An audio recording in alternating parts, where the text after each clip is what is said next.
หม่อยสุงคามื้อนี้เป็นวันที่9เดือนธันวาคม11ปี2025เป็นวันติดในตอนในเดียวเนาะพี่น้องค่ะมาถ่อมด้วยลองตั้งลายโหย้อยย่ำเกี่ยวเลยลองนางยิ่งอ่อนอายุ10ปลายถูกยาก็เป็นแม่โจ้กว่านกมือเสียวก็เต็กให้เฮ็ดนางหมอกยาเนี่ยค่ะเนาะลองได้ก็เป็นข่าวเงาดีลื่นหลังไว้อยู่พ่องย่ามมื้อเหลียวในเนี่ยค่ะอ้อ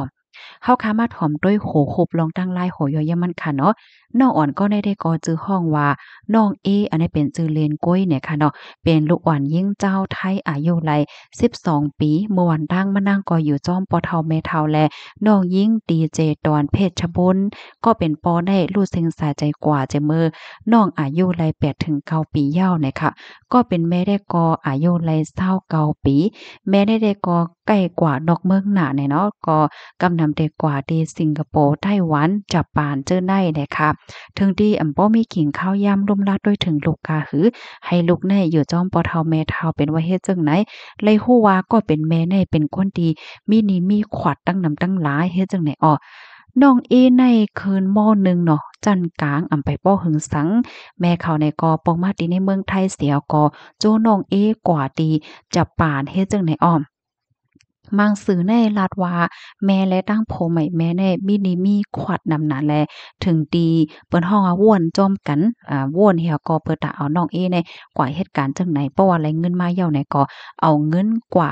ทรายนี้ทรายขวาดเฮ็ดเนี่ยค่ะอ้อเพราะว่าฮอดถึงมาวันที่27เดือนธันวาคมที่6ปี2025นั่นก็เป็นแม่เนี่ยก็มาแหวก็อ่อนเอาน้องเอเนี่ยค่ะนะกว่าที่โตเกียวโดยวีซาแอลเฮ็ดเนี่ยเนาะ เพราะว่าเป็นวีซ่าเอลในมันได้มีข้าวยามอยู่ที่จะปานไล15วันเฮ็ดให้เขา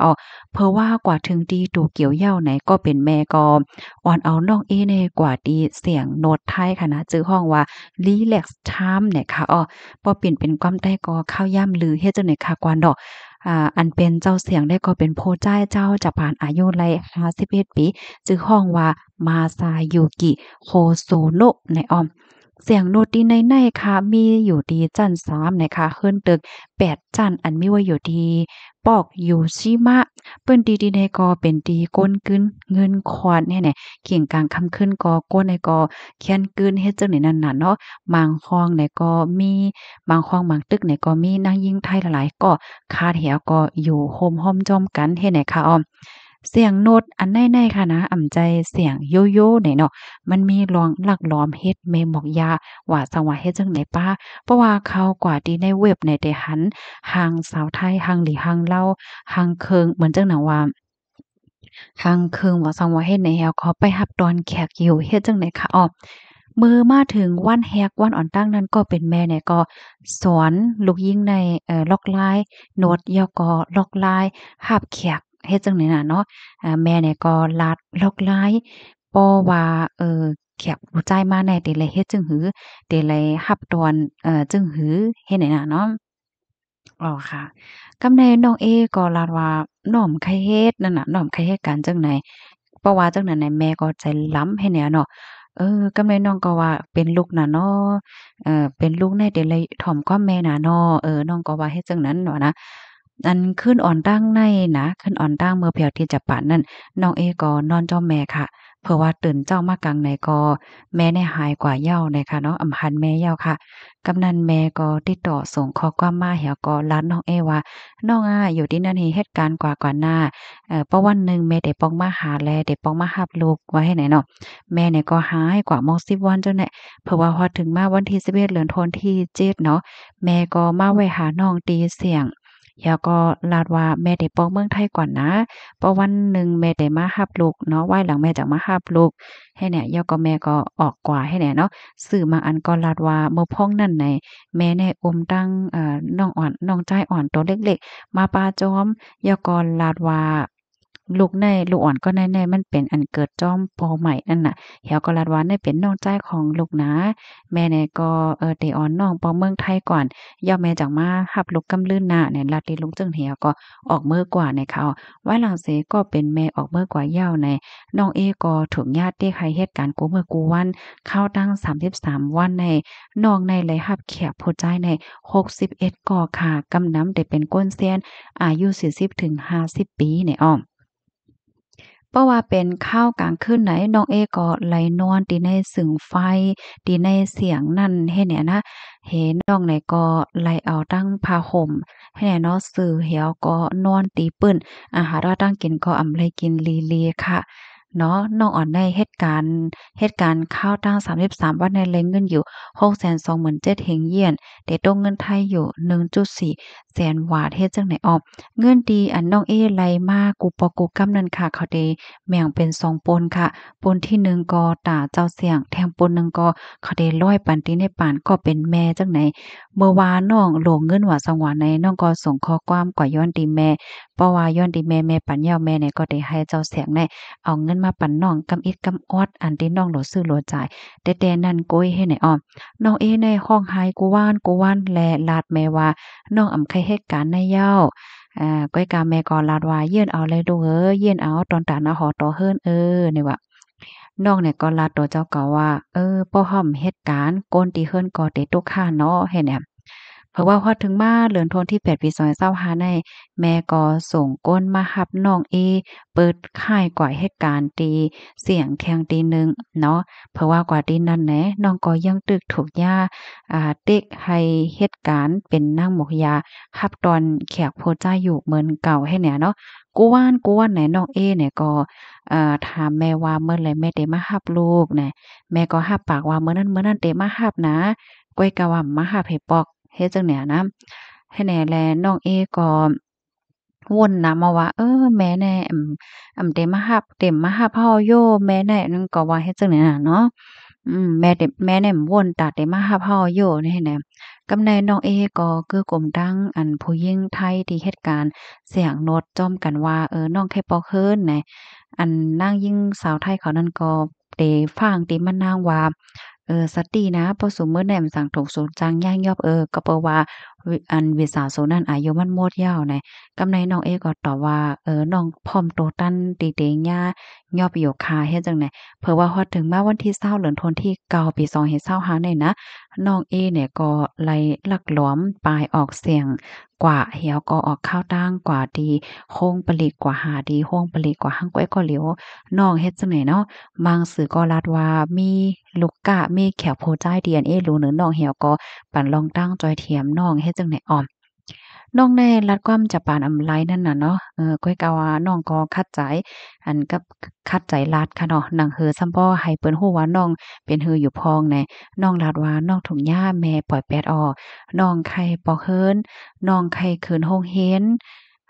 เฮ็ดแหน่ก็รัดนี่เฮ็ดจั่งนั้นแหน่อ้อ เพราะว่าพอถึงมาวันที่4เดือนธันวาคมที่11ปี2025ในภูมิพลพรเขาเนี่ยก็มาตีเสียงโน้ตเนี่ยเหี่ยวก็มายอบอันมาซายุกิและดังยิ่งไทยอายุ32เนี่ยเนาะ มังสือก็รัดว่าอันเป็นอันนั่งไทยในคณะผู้หญิงไทยเนี่ยเป็นผู้จัดการป้องกันตีเสียงให้แหน่เนาะมันก็ว่าเป็นก้นเหตุการณ์ตีเสียงเหี่ยวก็อยู่เลยเจ้าหมายมีที่เมืองญี่ปุ่นให้แหน่ค่ะอ้อมาซายุกิเนี่ยก็รัดว่าฮู้อายุเด็กของน้องย้อนเพราะว่าแม่น้องแน่รัดว่าอายุน้องไล18ปีแล้วแลจังนั้นแหน่เนาะตั้งฝ่ายภูมิพลพรเขาเนี่ยก็หา อันมันติว่าจั่งซี้ถ้าด้วยหาข้อมูลศักดิ์สิมันแหวก็ลาดว่าสังว่าน้องอายุ12ปีแต่ในขณะมันบอกว่าเขาจ้างลูกอ่อนอายุเต็มเลย45ปีเฮ็ดจั่งใดเฮแลเตจ้างยาตามในถึง10ปีลูกกว่าเนี่ยค่ะเนาะเจ้าเสียงในเฮ็ดให้ค่ะกำแน่ตั้งฝ่ายภูมิพลพรจะปานเขาในก็ฟ้างหันว่าอันเป็นเจ้าเสียงค่ะนำ รัฐความไทยอำไลเนาะแต่ว่าผู้หญิงไทยนั่นซ้ำมาเหตุการณ์แหวก็มันก้อนหนึ่งยาวก้อนหนึ่งเฮ็ดเนี่ยเนาะก็ยุ่มว่าแล้วแต่มีนายหน้าหามาปันเฮ็ดจั่งเนี้ยกำนั้นแลภูมิพลพรเขาเนี่ยก็ได้หาข้อมูลสอดแสหลักฐานมันแทงว่ามันมีเป็นจุ้มเป็นจื้อห้าเฮ็ดเนี่ยน่ะเนาะและมันแล้วแต่มีนายหน้าในไทยว่าอันที่หาก้นมาปันว่าซั้งว่า จื้อไหนให้ไหนนั่นน่ะเนาะเขาในก็เตแต่เงินมันเหี่ยวก็เตจอมหาลองตั้งโหย่อยๆมันกว่าเฮ็ดไหนค่ะสื่อจะปานข่าวลาดว่าอันใดเนี่ยเป็นอัมโมแม่เอาลูกขายตีอันต้มยอนมาโอ้โฮใจตุ้มตื้อใจสุดในรอบ20ปีและน้องเอก็ยังเป็นก้นตีอันถูกยาตกเป็นเหยือดอายุเลขเหลือเสเพิ่นสุดตีในจับปานน่ะเนาะที่เป็นก้นดอกเมืองเหี่ยวก็ถูกยาเปิ้นเข้ามาให้เฮ็ดแม่นหมอกยาตีจับปานเนี่ยค่ะเนาะ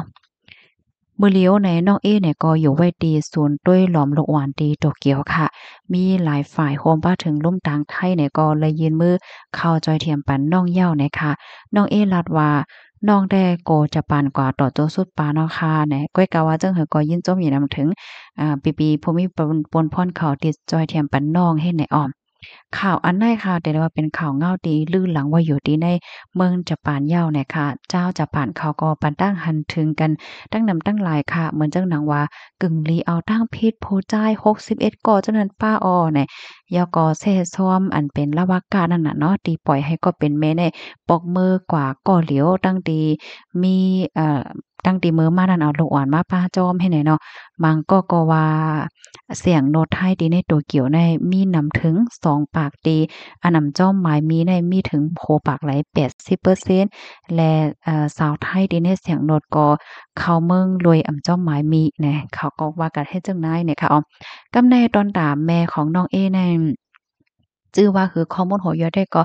ไหลโค้เนี่ยนะก้อยกะว่าทางฝ่ายญี่ปุ่นเขาได้ก็ไล่ออกเส้นไม้ไล่ออกลีกค่ะเนาะเปิดตาเตยอบยอบเย้าให้ได้นั่นค่ะน่ะเนาะแล้วก็ไล่โค้ว่าอันแม่น้องในคณะไล่ปอกเมืองไทยจอมหนังที่อันลาดโลกคณะกับปอที่ไต้หวันเฮ็ดไหนค่ะอ้อแม่น้องได้แหน่ว่าให้ออกตีจากปานเย้าเนี่ยก็กว่าที่ไต้หวันนะเมื่อเดือนธันที่เก้าปี2025นั่นแหละได้ก็กว่าโดยวีซ่าแอลให้ไหนเนาะ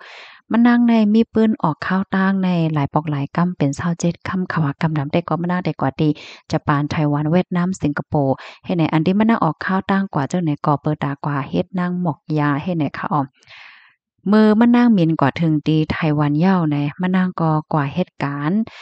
ตีหนึ่งตีในเว้งเถาหยวนเขาย้ำสืบมาเมื่อเลือนทนที่10เนี่ยมะนางก็ถูกย่าไต้หวันเขายอบใน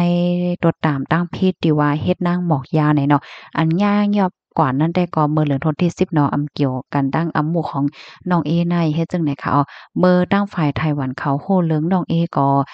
ตั้งฝ่ายไต้หวันเขานั่นเตถ้าสร้างคับเคิงเฮก็เตส่งโตวก็เป็นแม่เนี่ยมาปันตีปลีกไทยให้ทัดถามลองตั้งโหยย่ำเหี่ยวก็คับเคิงก็จำหนังไม้มีเนี่ยค่ะอ้อลองตั้งโหยย่ำมันได้ก็เป็นไว้เฮ็ดจั่งใดเนี่ยค่ะข้อมูลตอนแรกค่ะเนี่ยก็เลยเปิงอิงเอามาตีเพจ Purity of เปชต่างวัยเนี่ยค่ะอ๋อค่ะพี่น้องคะรับถอมยอหันเถินจังหือพองค่ะเมืองก้นเนี่ยก็มีจดมีเจมาเดียวค่ะเนาะพี่น้องค่ะเมื่อในก็ขาเฮาคำป้อนนำไหนในก็ย้อนน้อมค่ะนะบ่ให้สูงค่ะ